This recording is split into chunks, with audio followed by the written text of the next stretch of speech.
Au début de cette crise sanitaire, quand l'annonce a été faite que nous allions devoir rester chez nous pour une durée indéterminée, comme beaucoup de personnes, nous avons été sidérés. L'immobilité a commencé ce jour-là. Elle s'est installée dans nos corps comme dans nos têtes, Ne plus bouger, par peur de mourir. par peur de donner la mort. Dès le départ de cette crise, le gouvernement a nourri et entretenu la peur, nous parlant comme à des irresponsables, Nous rendant encore plus impuissants, plus immobiles dans nos actes et nos pensées. Cette émotion s'est transformée en un sentiment de défiance les uns et les unes envers les autres, nous transformant soit en délinquantes ou délinquants, soit en délateurs ou délatrices. Comme si c'étaient les seules options possibles.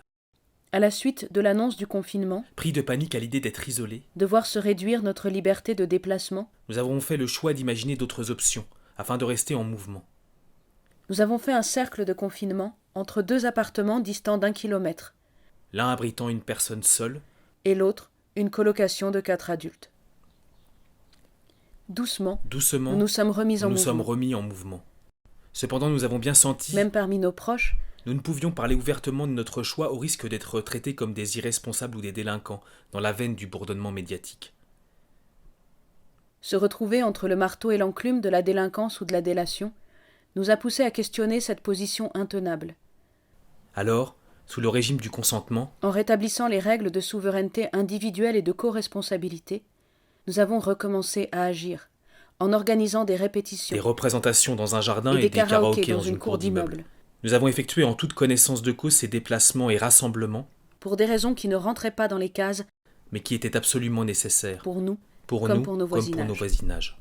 Ces expériences nous ont confirmé que nous n'avions pas besoin seulement de nous alimenter et de nous torcher le cul. Nous sommes des animaux sociaux, avec un besoin vital d'être en contact les uns avec les autres. De nous rencontrer par-delà les écrans et les fenêtres. Le monde a changé, mais les règles du jeu, non. Ce sont les mêmes mécanismes, la même idéologie, qui rejouent à nouveau le même morceau mortifère. Rappelons-nous que le confinement sert à désengorger les hôpitaux, en aucun cas à lutter contre le virus.